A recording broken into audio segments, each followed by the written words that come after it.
Hello everyone, watching and listening. We're here for episode 17, an hour long, the finale of the Exodus seminar. And we're going to reflect on the entire voyage and discuss Exodus, the way forward. And so I'll summarize where we've been and the story as a whole. So the story is, it's an existential tale, I would say, of the dynamic between too much order and too much chaos. That's a way of thinking about it, an exploration of proper governance. And the story begins with the Israelites in captivity as slaves to a tyrant. And I would say to some degree, insofar as we've fallen out of favor or concordance with our tradition, we're all the slavish children of tyrants. Sometimes that's the external tyrant, sometimes that's our own tyrant. And so the story is true psychologically and sociologically at the same time, and that gives it kind of an eternal truth.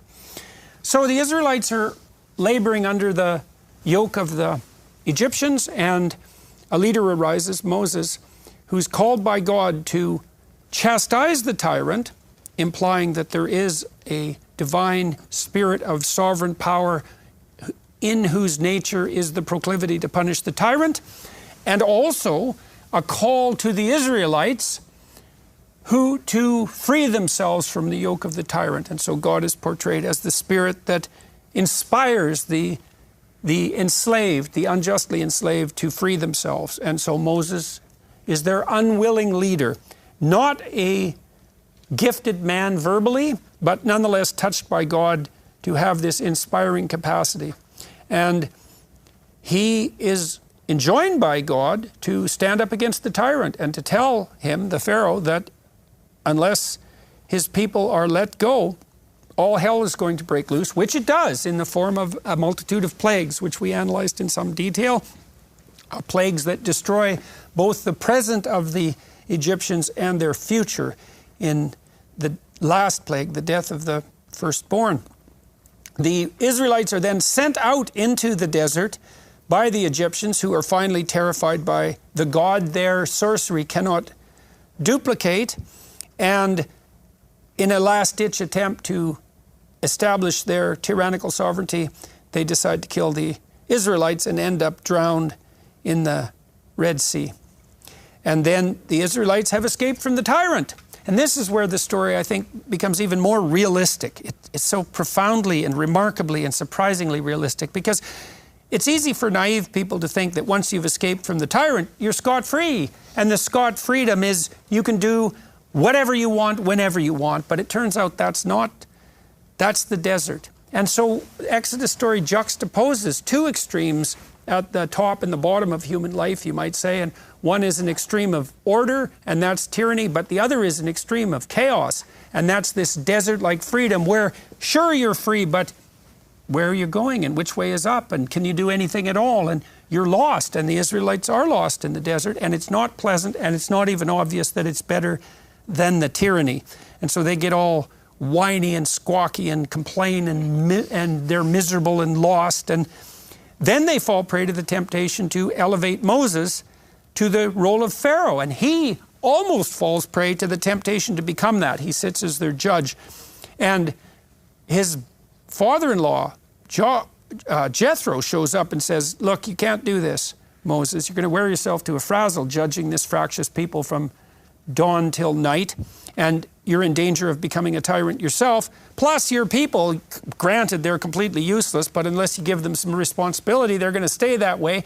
So Jethro introduces the principle of what comes to be known as history progresses as subsidiarity. And it's so cool, and I didn't really understand this about the text, is that not only does the text interrogate the nature of tyranny and its proclivity to double down, and the nature of slavery and the probability that that will be accompanied by a kind of craven, resentful, cowardly murmuring and bitterness, but it also lays out the archetype of ordered freedom as the antithesis to the tyrant and to the chaos of the desert. And the ordered freedom is like a hierarchy of intermediation between that which is in the highest place and the people themselves. And it involves the construction of a hierarchical structure of responsibility. And that's the true antithesis to the tyrant, and it's the solution to the problem of the Tower of Babel, and it's the solution to the problem of how to make the infinite manifest in the finite without having the infinite wreak havoc on the finite. And I didn't know that really before we walked through this seminar, and it's so illuminating to understand that that's the basis of the idea of good governance, both conceptually and practically. So that's ridiculously interesting and cool. And so the principle of subsidiary is established. Moses gets the laws. They're a little too intense, and the Israelites immediately fall prey to their fractiousness and start to worship idols. And that means they lose faith in the Spirit that has guided them out of tyranny and into the desert. And the covenant is then, the tablets are broken, the covenant is reestablished with a bit less divine force, you might say, although it's also prolonged. And then they fall prey to all the temptations of an established state. They become lustful, and what that means in this situation is, well, they're kind of secure, and they got their subsidiary structures in place, but now they cultivate their own longings, and they invent privations, and they transform themselves into pathetic victims, even though they have absolutely no reason to do so, and that shakes the state to its foundation. And they move forward still to the degree that they can, motivated by the vision of the promised land, but that falls apart too, and they become faithless. And so God nonetheless keeps his covenant with them. This is something I found particularly interesting about the text too, and I didn't understand this exactly. So, you know, modern people they'll dismiss the idea of a covenantal relationship, the idea that you actually have a personal relationship with God.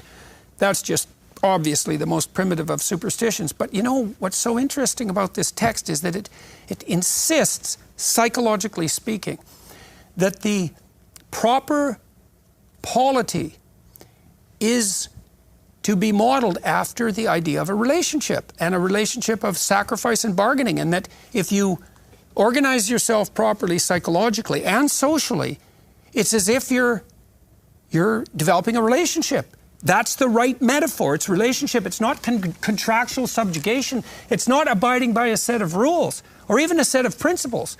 They're there, but they're echoes of the covenantal relationship. And the proper relationship is put forth as something like, well, the possibility of communicating with the infinite in a personal manner, predicated on the assumption that you're in something like a father-son relationship, and that's the most appropriate way to conduct yourself if you're going to thrive, if your family is going to thrive, and if your state is going to survive and wax more abundant. And you know, it seems to me that that's, not only is that right, but I think in some ways it's necessarily right, because biologically speaking, you are a personality, and the personality exists in relationship, and you wouldn't have evolved into a personality if the personality in relationship wasn't the proper mode of being in the world. And so not only does it seem right, it seems inevitable, but it's still very surprising that the right metaphor is covenantal relationship. And then this absurdly optimistic assumption that not only is this a covenantal relationship that's personal with something that's best characterized as a spirit, even with human qualities, but that's the necessary foundation for a state that's neither tyranny nor chaos. I mean, that's something. That's an utterly revolutionary idea. And I think its revolutionary force also struck me walking through this Exodus seminar, because I kind of knew that, but not as explicitly as has been revealed to me as a consequence of this journeying. So that was really something. And the story closes with the death of Moses. He never gets to the promised land, and perhaps none of us do, no matter how remarkably we comport ourselves in this life, and that seems realistic. And the story, as it nears its end, also insists upon the necessity of confronting that which terrifies you and poisons you the most voluntarily, and that's a mode of redemption. It ends with the statement by God that there are rewards for following the covenant and punishments for not doing so, and the rewards are major and the punishments are dire, but that even if you deviate, there's the possibility of return to the relationship, which I think that's about as hopeful a statement as you could possibly hope for.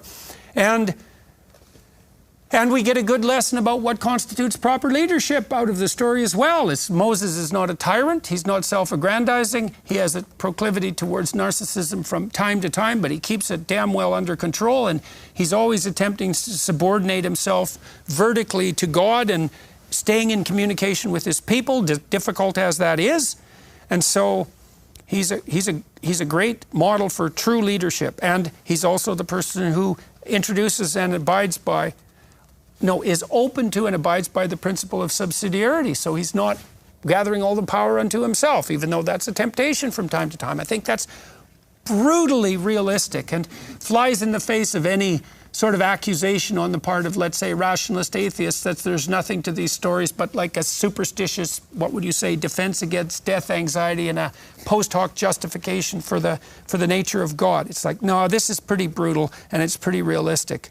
And so it's been extraordinarily fun, and I've learned a tremendous amount, and it's been a privilege and an honor to be part of this. That's for sure. And so, so now we'll find out. We're going to go around the table one by one, and we're going to let everybody reflect on the story and what they've learned, and take the opportunity to say anything they want to say. And James, we'll start with you.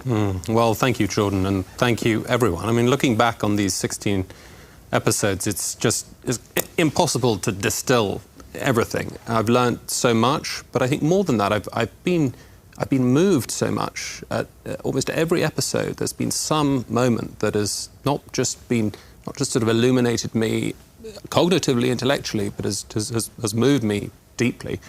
And I'm just thinking about the enormous popularity that of the first series, and I wonder, why is that?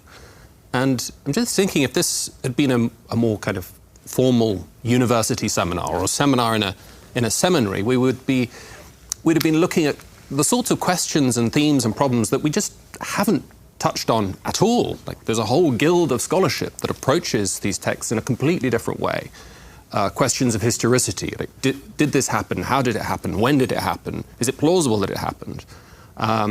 Questions of authorship, the sort of different layers, the different editorial hands that are at work in the different texts. And all of that it's legitimate scholarship, of course. It's a legitimate avenue of human inquiry. But it's not been our approach. I mean, that approach, I was thinking about this earlier today, that approach tends to generate a kind of a mosaic that doesn't produce a very clear picture. Lots of little different editors, lots of different authors, lots of different schools of interpretation. We've been approaching it as mosaic, capital M, in the sense that we've been approaching it as we've kind of bracketed those questions. We haven't said that it's a false way of doing things, or it's a true way of doing things, but we've kind of done an end run around all of that. We've treated it as mosaic. We've treated it, in other words, as a single, unified vision that stresses story and symbol, and also the third S, the sacred. I mean, this is what's been most interesting and moving for me. We've all got our different confessional commitments. Some of us may not have any confessional commitments at all, but we've approached this text with reverence, and we've been treating it really just very seriously, and we've been open to mining its riches. And I think that is just so important, and accounts for the success of the conversations. And maybe to revere a text is to allow it to open itself up to you. I mean, that might be exactly the issue. I think so. So we've seen, on the story side, I mean, it's just that the narrative logic's been brought alive for me by, Greg has been great on the storytelling side, and Jonathan too, and the symbolism, you've brought that out, and Jonathan has too, but also, as I said, we've all got our different commitments, and we've been understanding it through our different faith traditions, as it were. Yeah, nobody ever asked the question in the seminar, why are we taking this text seriously, right? That was an a priori commitment, and it's interesting that was the case, and that it never came up as an issue, right?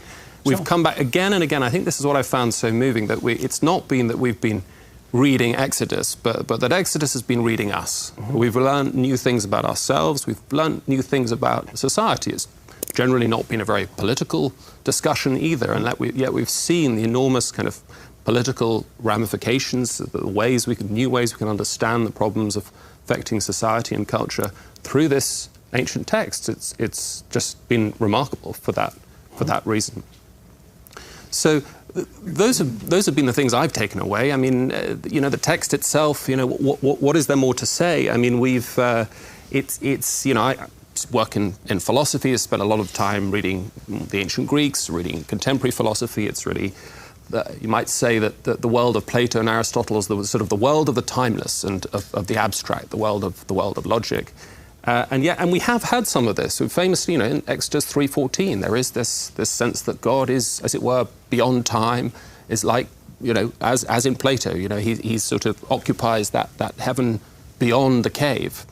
And yet, it's not just that. It's a God who comes down into the cave, who is moved, who shows his compassion, who breaks into history, I think.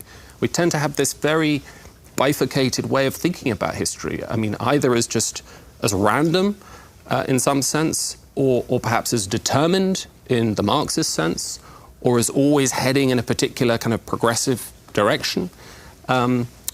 Or we sort of have the kind of timeless logical approach of the sort of the rationalists. And what we see here in these texts is a fusion of those two traditions. We see it's got both. We can see, obviously, its enormous contribution to the Christian intellectual tradition, but we see in it, as it were, glimpses of the Hellenic as well, glimpses of the Greek tradition.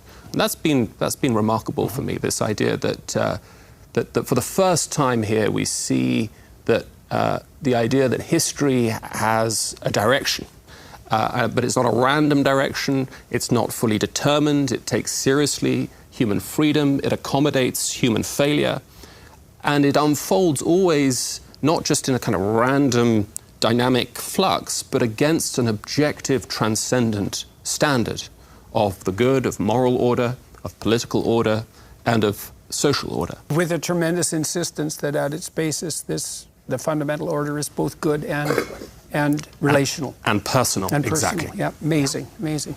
Dennis. So I'll say a personal word and then a global word. So on the personal, to be self-revealing, I have this theory, and I hope I don't think I did say this at any of our sessions, but I've had this theory a long time. There are many ways of dividing people, right? There are those who this, there are those who that.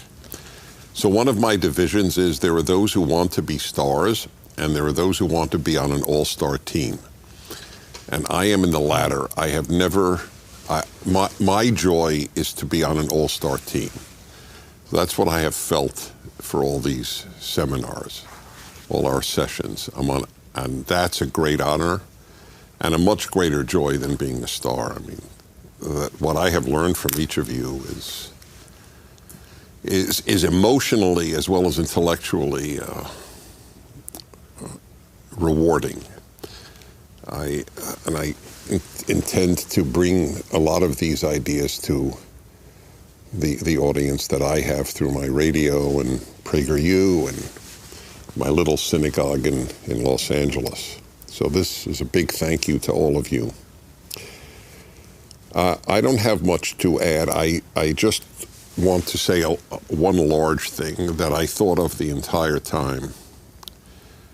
I don't think that there's a secular equivalent to what we have done here. I don't think there can be a secular equivalent. Why not?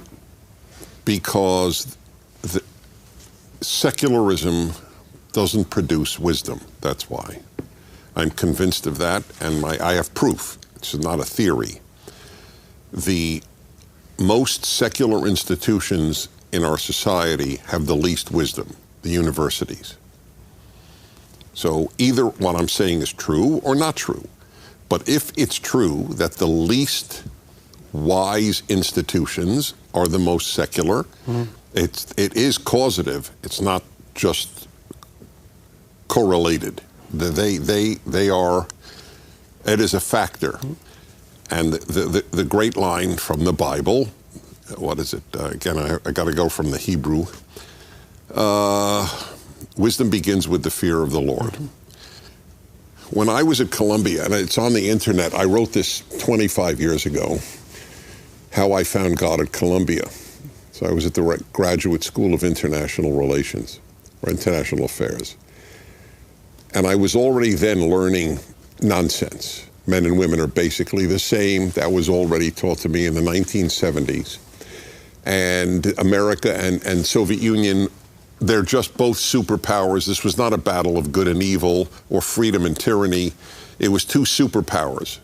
I remember the analogy given by my professor, two scorpions in a bottle. Mm-hmm. So I was learning nonsense, and it was driving me a little crazy. And I never, except once in my life, had an epiphany. I've never had a theophany. God has never appeared to me. I mean, he appears to me in the pages of the Torah, to be honest, but never appeared to me directly in any way. But I had an epiphany. All of a sudden, as I kept asking myself, why is there so much nonsense here from such intelligent people? That phrase, wisdom begins with the fear of God, came to me. I had last said it in second grade in my Jewish school. I had not said it since second grade. Mm-hmm. And it just came into my brain. And then I realized, oh, there's no wisdom here because there's no God here. I would now even refine it. There was no wisdom there because there was no Bible there. Because there are people who believe in God who are fools. But the Bible is a repository of wisdom. So when I said, I don't think there's a secular equivalent, and you said, what do you mean? That's what I mean. And I want the viewers and listeners to this to understand that. If you've been uplifted by this, tell me what secular equivalent has uplifted you like this has. That's my challenge to the people watching or listening to this.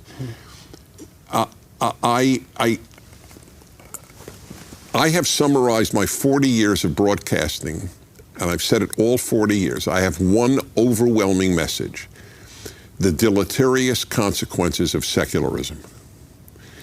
And this has just reinforced that in me. I think, you know, I talked to Douglas Murray about this with Jonathan at one point, and one of the things Murray has been brought to, I would say, kicking and screaming in some real sense, and I would put myself in the same category, is that it seems likely that the secular is inevitably grounded in a narrative. There's no way out of that. It's grounded in a narrative. Now, you can debate about what that narrative is and should be, but I don't think you can debate that it has to be grounded in a narrative. And a narrative is a narrative. If it's to be a narrative, it is a narrative of something approximating relationship. And so I think your argument is technically correct, is that the secular is groundless. And if the secularists claim detachment from a narrative, all that means is that either their narrative is fragmented or it's unconscious. So, well, I'll just end with this. There's no way out. I mean, if you're intellectually honest and secular, life is pointless. End of issue. It is pointless. We don't believe life is pointless at this table. No. That's the point. Jewish, Orthodox, Christian, Catholic, Protestant, doesn't matter. We know there's a point. We don't know exactly what. I don't claim to, but I know that there is. Do we know, or do we posit that in abiding faith and move forward courageously as a consequence? Posit that in abiding faith and move forward as a consequence. Okay, okay, all right. Greg. Well, thank you for gathering us. This has been an amazing experience for me. A lot of you, most of you are new to me. Blackwood and I go back, Jonathan Pajot and I go back a ways, but the rest of you, it's been remarkable, and remarkable to meet you here and at this table and in this manner. One of the things that starts to emerge, I've been in some writers' rooms, and what's fun is you start to understand personalities and perspectives of who's going to come with this kind of joke and who's going to unstick this kind of plot point.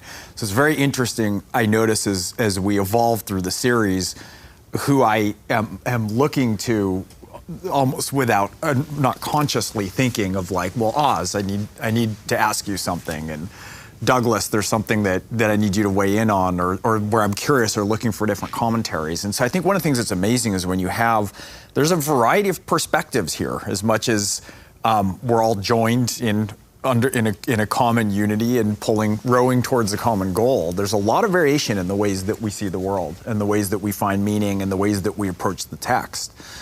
And it's really compelling for me to see it depicted in so many ways. It's like, a nude descending a staircase, right? Exploded like a Rubik's Cube, right? There's all these perspectives into a different unified whole that we can kind of behold.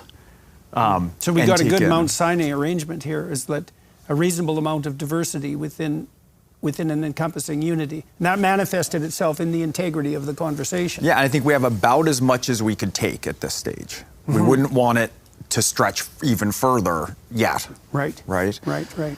And I'm thinking, of course, moving between different worlds, which I don't want to give names to or labels to because we've had so much definitional collapse, I don't even know what names and things mean, but I move between different communities and different worlds freely and frequently, in which there's a lot of wisdom and resources and goodwill and genius. And in the back of my head, I'm always thinking about if I could bring the best of all these different types of groups together, like the extent if we could marry that we could be unstoppable as a people, as a country. Well, that would be good if we could figure out how to make those voices that are noting the utility and necessity of the fringe together with the voices that are noting the utility of the unifying spirit. That's right. Right, and honest dialogue.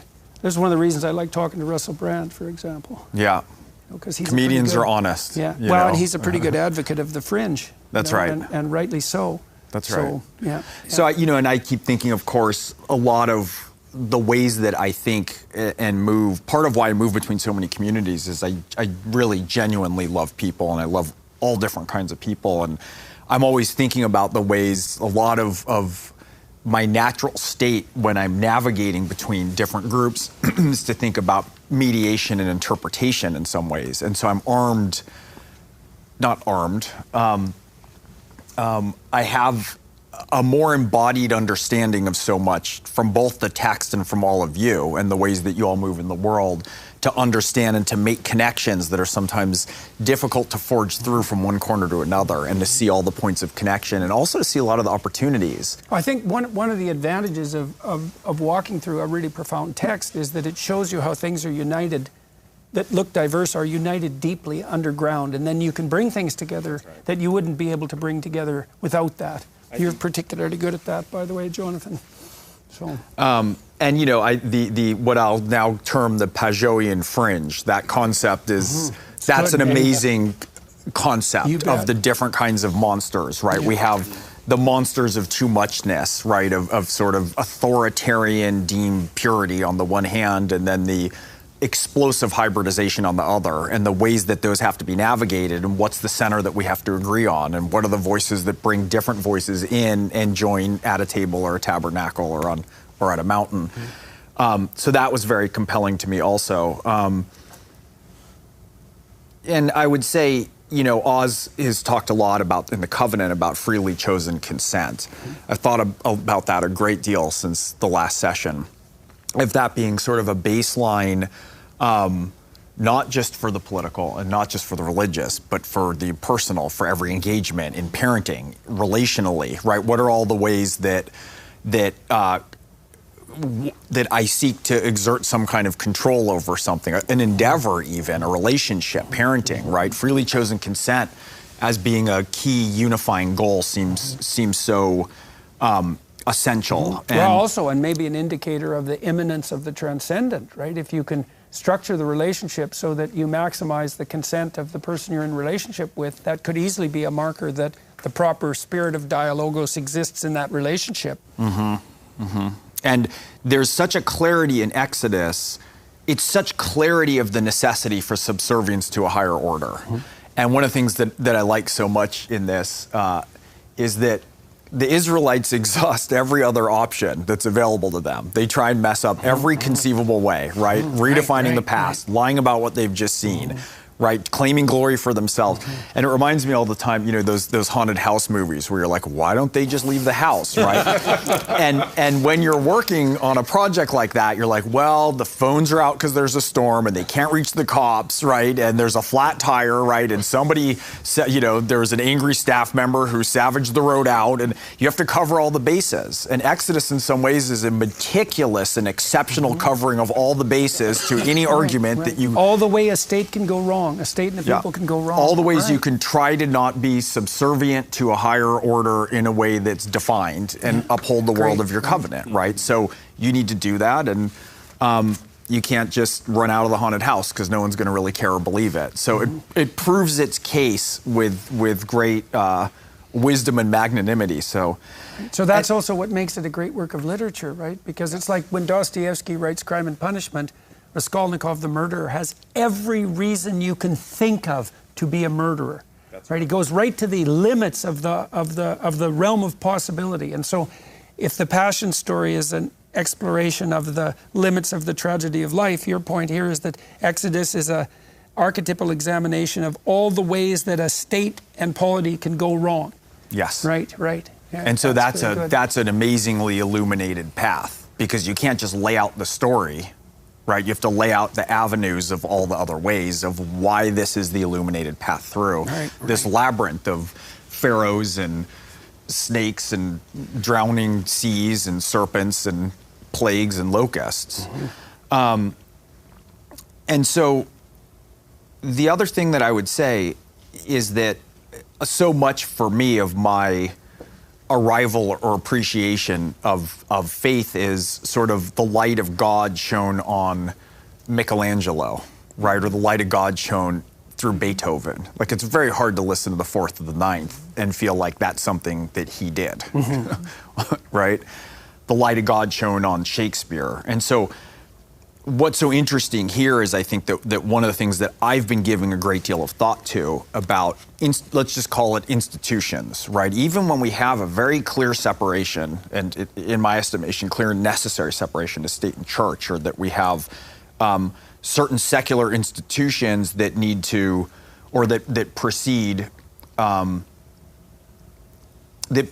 at a distance from religion or faith, they can't function or flourish without the light of God shown on them or reflected to them. And so that was a very big part for me of this experience of walking through this with the wisdom of this collected cohort, is because it was another way to go back through Exodus, which I haven't read closely since my freshman year of high school, really, and to go through sort of piece by piece and see all the ways that this is a story that we use in some ways as in immersive experience, and also a mirror that you hold up and try to reflect and shine the light of onto every endeavor that we pursue.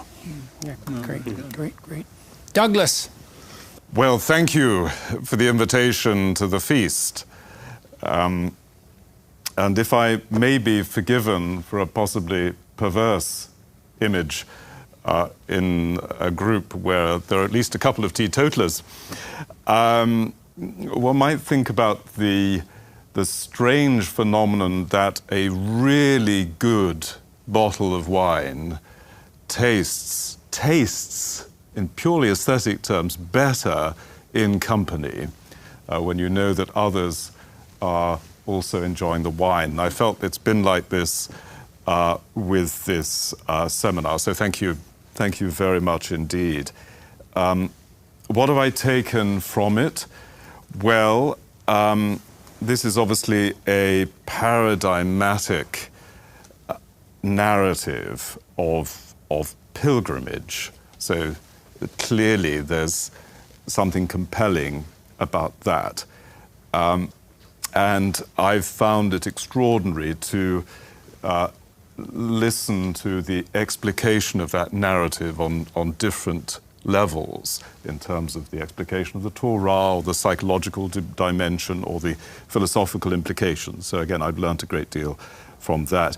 And the symbolism, that has been, I'm looking at you, of course, Jonathan, among others, but the typological dimension. And I've been struck by the I often think of the etymology of symbol, that the symbol is it's the sunbalein, it's the putting together. So symbol is somehow linked to unity. And interestingly, of course, the devil is the diabalein, the one tearing apart. Yeah? And of course, we all encounter that tearing apart of evil. So I think that sense of the symbolic unifying power of the text. And obviously I have a philosophical background, and I've long been troubled by the idea of, is this an arbitrary anthropomorphic deity that we're dealing with in the book of Exodus? And what really emerged for me, particularly in this session or this part of the seminar, is the life-affirming dimension of the God who says, I am that I am. So this affirmation of life in the context, in the mirror of that great source of being that is the God of Exodus. So that celebration of life, I think that's something that came out very strongly for me from the discussions. And finally, I was very moved today by the discussion of the snake confronting the snakes. And in the context of these trigger warnings and the whole obsession with safety, I'm struck by the fact that in another part of the Mediterranean world, in the ancient Mediterranean world, the great theatre of Epidaurus is right next to the site of Asclepius. Now, isn't there something about the healing power of a imaginative tradition that is engaging with the human condition and with human suffering? And we've seen a great deal of suffering, a great deal of conflict, a great deal of failure in this text. As Greg was saying, the failures of the Israelites are egregious.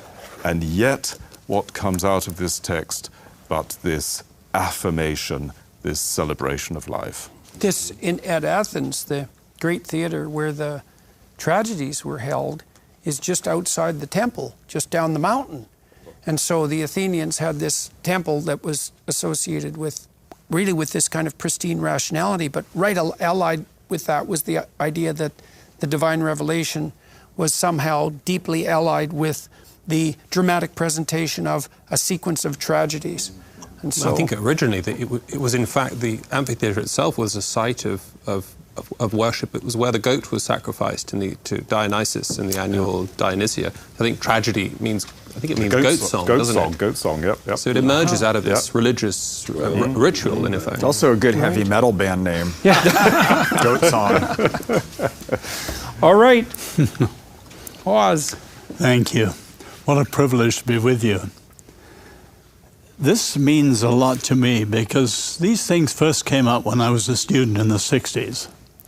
I had just come to faith, and it was widely held that freedom and toleration came from the Enlightenment in revulsion to the wars of religion. So when I came across a better historical understanding that actually, through the Reformation and the rediscovery of Scripture, it was the Torah that had created the interest in the Hebrew Republic, and that was behind certainly the American experiment, but so much of the European interest in freedom.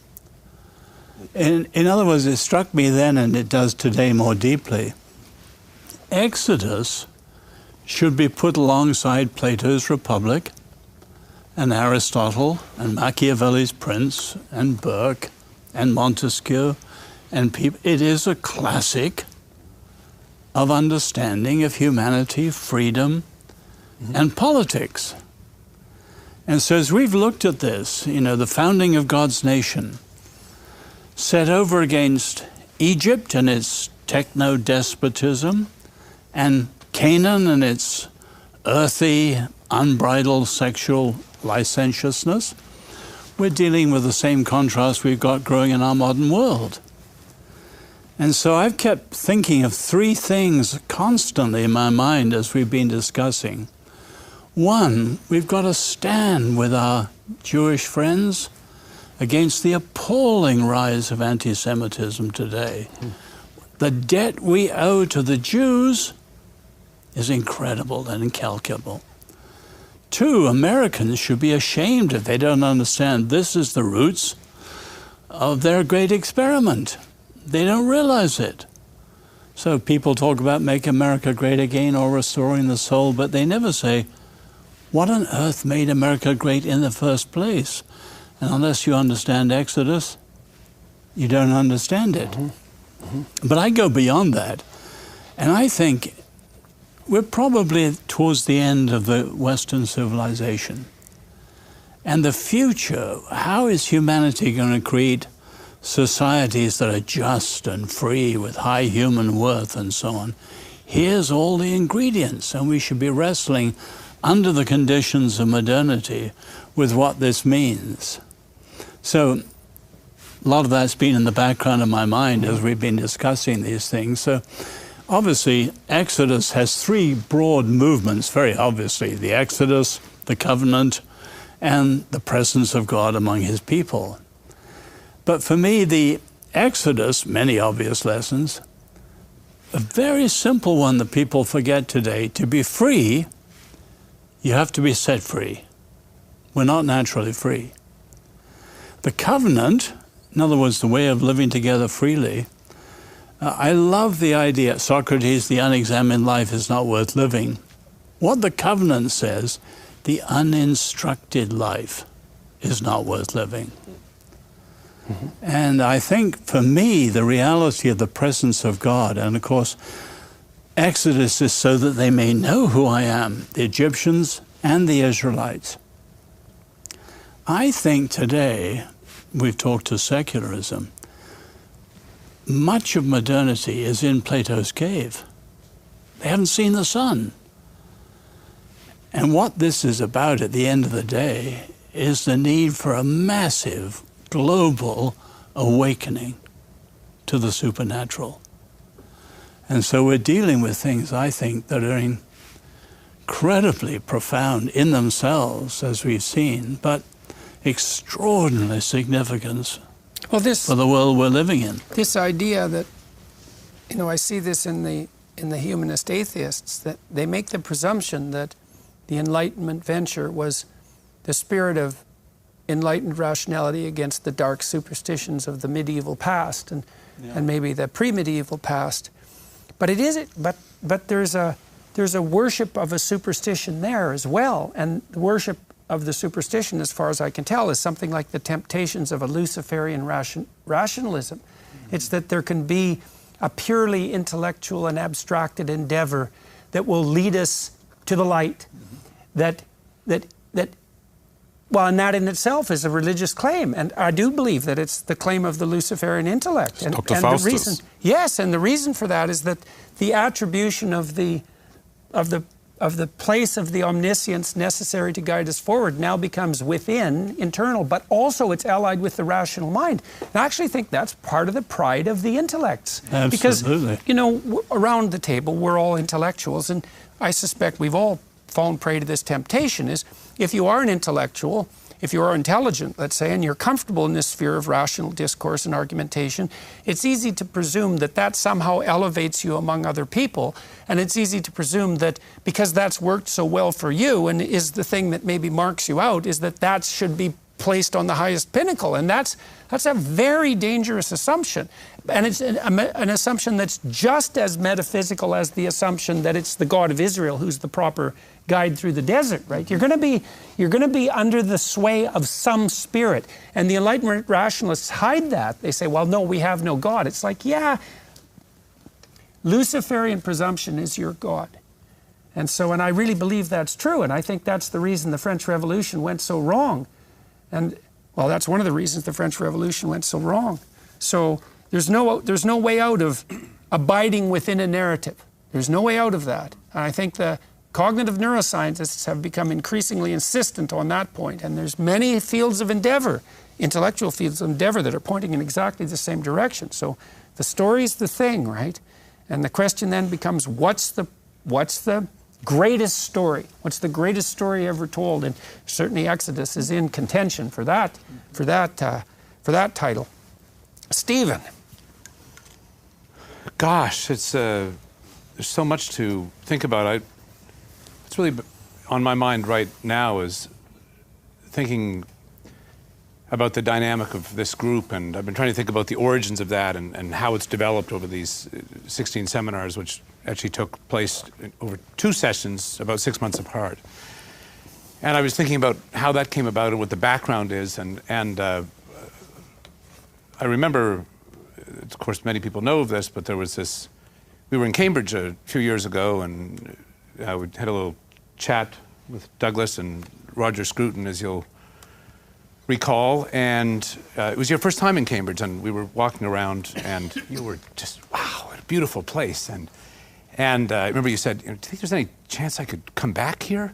And not that it was up to me, I was just a visitor like you, but Douglas invited you back to Cambridge to a fellowship, which was then canceled, and it was very sad. I found it very sad because your enthusiasm and joy, your delight at the thought that you might be able to have conversations with Douglas and his colleagues and others at the University of Cambridge, James. About Exodus. In fact, it was meant to be about Exodus. And it was so sad to see that just dashed. And it was sad for me personally to see it for you, but it was sad to think about what that would what might not happen.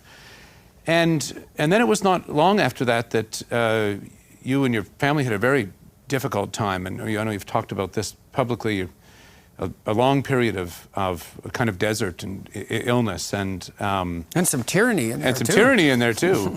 And it was one point in the sort of middle end of that you and I had a chat on Zoom, and I could tell that you were really struggling, and you've given so much to so many people, opened things up for them, and I felt really saddened. It was difficult to see someone suffer, let alone someone you love and admire. And I remember just thinking, is there anything I could give to Jordan? I mean, I don't live close enough. I can't go over and, I don't know, cook him a steak.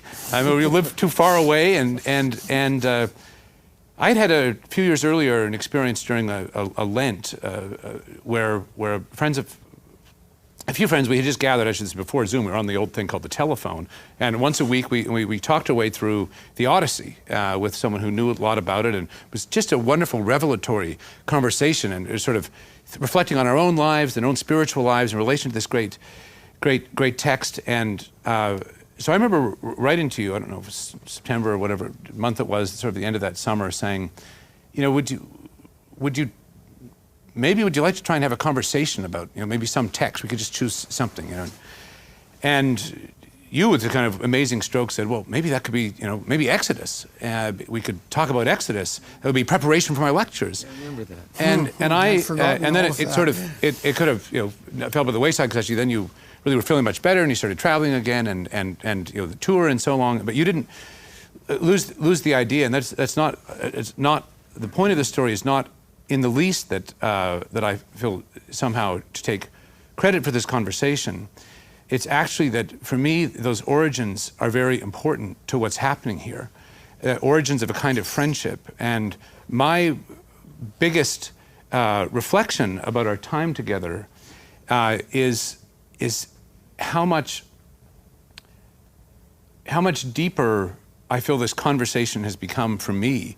And one thing our listeners may not know is that, in addition to the long period of time we've spent in this conversation, I've been joking, it was kind of about as long as the Israelites were in the desert. It was like a real-time length, but is that we've actually spent a lot of time outside of being on the camera, and not just kind of getting ready to come into the studio, but social time where we've talked and jet skiing around. We've had a lot of fun for sure. And to me, this is really what we've talked about our lives. You know, certainly we've gotten to know each other better. We've shared things about our personal lives and things that we're dealing with, you might say, and talked a lot about exciting intellectual things. And my sense is that as we've done that, we've gotten to know each other better and also come to trust each other more deeply. And knowledge and trust are very closely related. And my own feeling is that deepening trust, in a sense, is also what enabled us to approach the text more and more deeply as we went into it, because we kind of knew that we knew something deeper about each other that enabled us to find something and help each other see something deeper in the text. And it seems to me that this is really profound, the fundamental sort of human truth that you both require friendship to seek high things, but it's also the result of that seeking, is that friendship becomes deepened by that. Absolutely. And people talk all the time, there's this big mess in our kind of civic life, and social media is a big part of it, but it's not the only part of this kind of alienation. And people think as if in the midst of that alienation, you can somehow then talk about the most controversial thing that you would most disagree with. That's nonsense. There is no such thing as having an impossible conversation with someone you don't trust.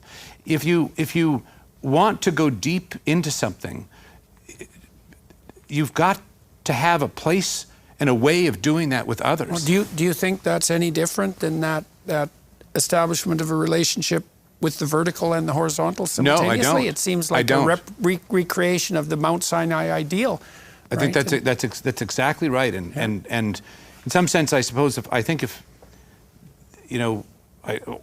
I want to say to our listeners is what I think I want to say, what I've reflected on in ourselves, and that is, if you want to discover deeper things and go deeper, then there's a sense in which you can begin by lifting others up in a way to sharing yourself with others in a way that allows you to create that horizontal, or that is itself.